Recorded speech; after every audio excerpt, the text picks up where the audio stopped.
Okay, this is a patient, 84 years old. He had end-stage renal failure on hemodialysis. He has a fistula radiocephalite done, created in about May 2018. And if you can see this drawing from his last examination half a year ago, you can see that he has stenosis at the juxta-anastomotic stenosis and near the puncture site stenosis, the arterial puncture site stenosis. But the flow was 1100 milliliter per minute. This is certainly doesn't need any intervention right now, right then. And now we examine him again. Let's see the ultrasound. You can see the radial artery, the vein. If I put my hand here, I can feel a strong thrill here, suggesting that either from the anastomosis or from narrowing this region. Then we follow the vein, and here there's also another strong thrill that may cause this turbulence and stenosis probably. And here the arterial site, and here's the new venous site. Usually they used to use this site as both arterial and venous, but now they went up and they punctured the cephalic vein in the arm as a venous site. If we elevate the arm, so we have a strong still, we have a strong pulse on the fistula end here. And if we elevate the arm, we can see that there's emptying of the cephalic vein here in the upper arm, but there's only partial emptying of the puncture site, suggesting that there's a stenosis over here. And there's also stenosis that we felt before, that here and here, on these two places. So let's see now, we have the physical examination. Let's go for the ultrasound examination. Okay, let's see the fistula with the ultrasound. We start with the anastomosis. You can see this.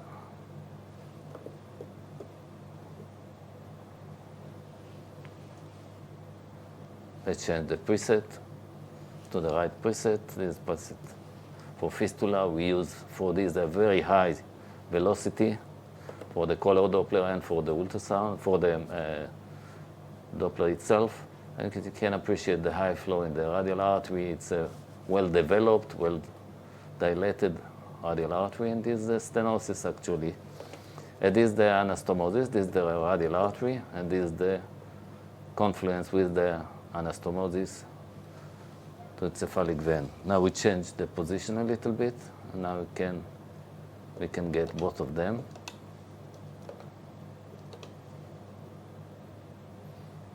It's a nice, beautiful picture. Okay, this is the radial artery, and this is the cephalic vein.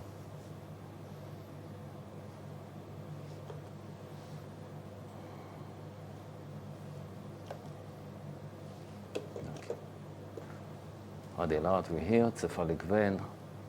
No stenosis at this segment, nice anastomosis.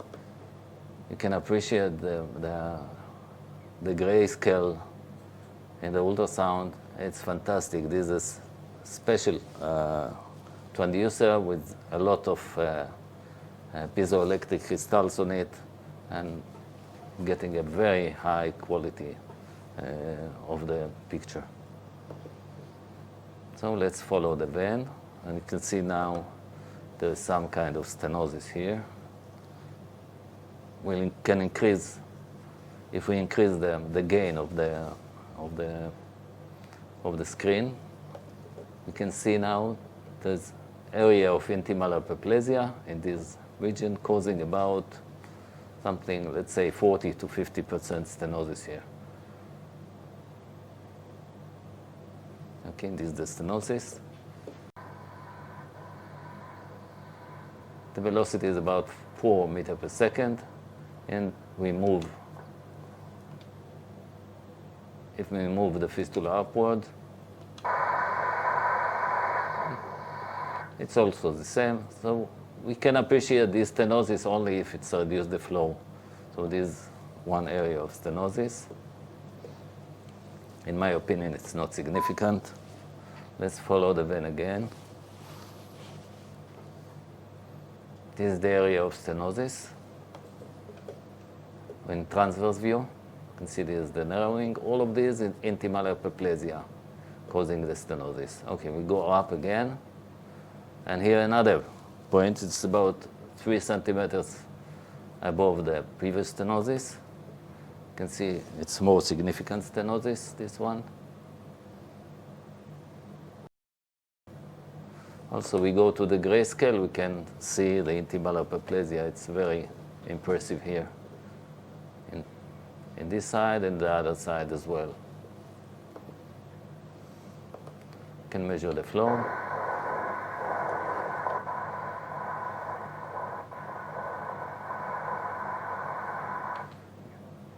You can appreciate the very high turbulence in the artery, in the vein. Okay, we already have 2 stenotic area here. We'll go up again, and this is the third one. That means the entire vein is stenotic, with multiple areas of stenotic, and that's why we avoid puncturing this area.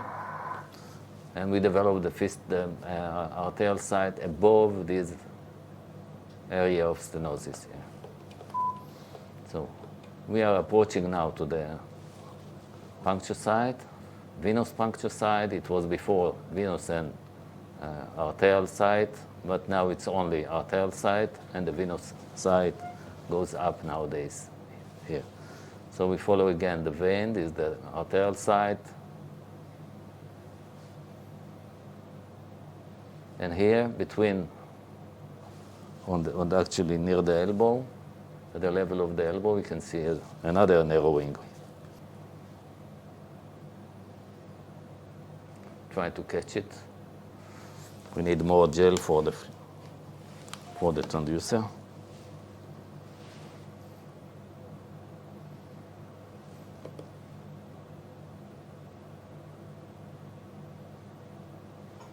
Okay.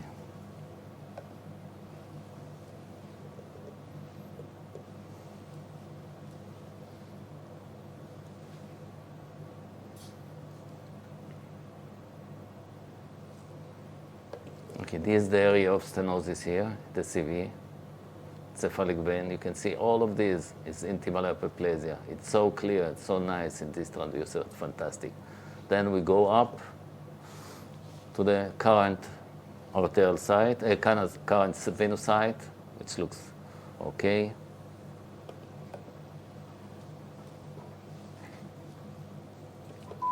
And now we can follow the vein up to the cephalic arch. You have noticed that the drainage of the fistula is only due to through the cephalic vein in the arm. Because usually there are several types of drainage of radial cephalic fistula. Most of them drain both to the cephalic and to the basilic vein. And then there are a group that drain only to the basilic vein, and another group to the cephalic vein only. And this is the cephalic arch. You can see there's no significant stenosis in the cephalic arch.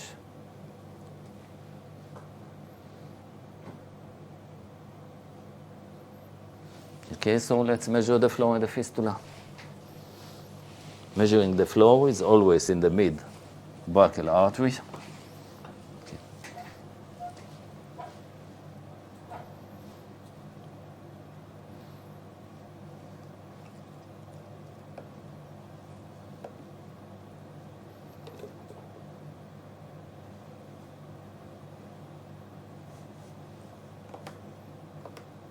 Okay, this is the mid-brachial artery.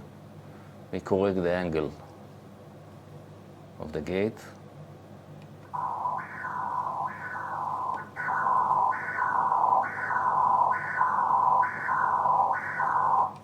And again, measuring the flow is very easy and very fast. As you remember, the flow last time was 1100 milliliter per minute, and now it's only 685. That's been about 600 milliliter per minute.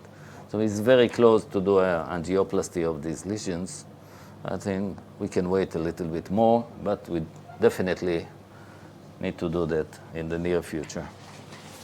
Let's see what we have actually now is this the radial artery, this one stenotic area, second, and the third one, and this is the arterial site, and this is the venous site, and drainage is going slowly with nice flow to the axillary vein. So the flow is about 600 milliliter per minute, which is decreased from the last time of 1100 milliliter per minute.